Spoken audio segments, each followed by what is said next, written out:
գործերի նախարարություն զգաստ, ազատ։ 2 տարուց ավելի ոստիկանապետի պաշտոնը զբաղեցնելուց հետո գեներալ-մայոր Արամ Հովհաննիսյանը Փաշինյանի որոշմամբ ազատվեց զբաղեցրած պաշտոնից։ Սադրի չարծեր մի տվեք չեմ ուզում պատասխան։ Դե բազում կանգնում են լակոտի պես ընդեր, բա ինչ պետք է անել։ Թողեք ժողովուրդ ջան աշխատենք էլի։ Թե ինչու հենց այս փուլում որոշվեց նրան հեռացնել, պաշտոնական որևէ հիմնավորում չկա։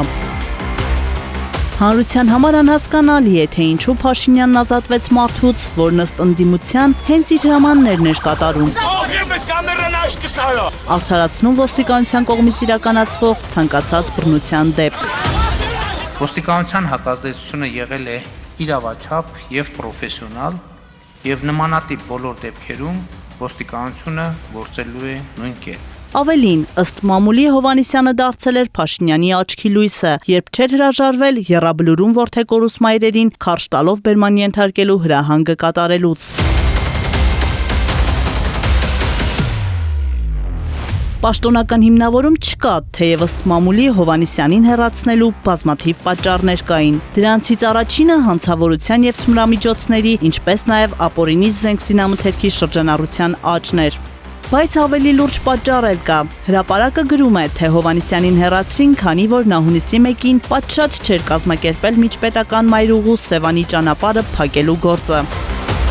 Հիշեցնենք, որ Փաշինյանի 50-ամյակը նշել են Սևանի կառավարական ամառանոցում։ Ասում են, թե Հովհաննիսյանը շատ ջանք է դրել, բայց շուտ է փակել ճանապարհը, եւ երբ Փաշինյանն անցել է կորտեժով, սպասող վարորդները տևական ազդանշաններով ողջունել են նրան։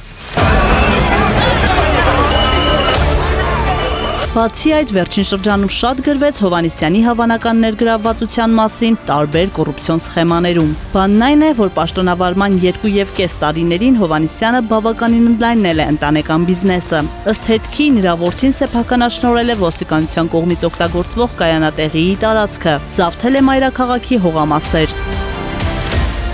Այդտեղ ապօրինի շինարարություն արել, հետո օրինականացրել տարածքը։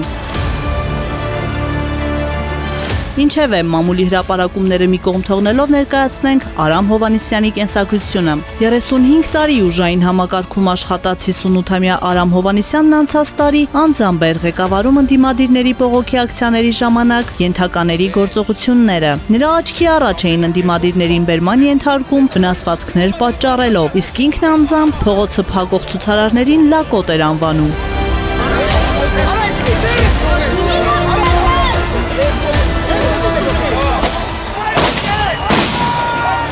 Նրա օրոք էին նաև նախորդ տարվա հունիսի 12-ին մայրաքաղաքի Բաղրամյան Դեմիրճյան փողոցների խաչմերուկներում հավաքների մասնակիցների նկատմամբ ոստիկանության հատուկ միջոցների կիրառումները։ 57 քաղաքացու, այդ թվում ոստիկանների մոտ ախտորոշվել էին բեկորային վնասվածքներ։ Սա Նիկոլ Փաշինյանի իշխանության գործելավոճն է։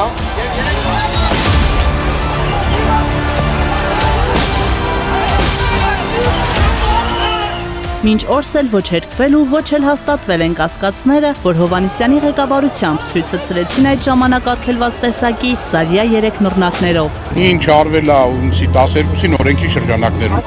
Կանապետ ինչ են վիրտուժով տանում քաղաքացիներին։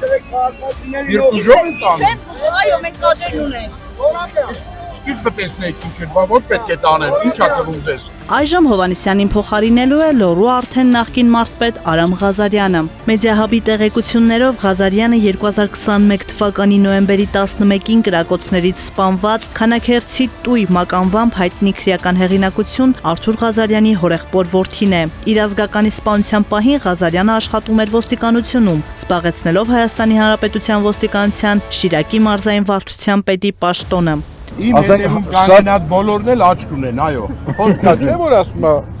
Վապեն շարքայինը որ չի երազում գեներալ եւ ոստիկանապետ դառնալ։ Պարոն Ղազարյան, շնորհավորում եմ ձեզ եւ հաջողություններ եմ մաղթում։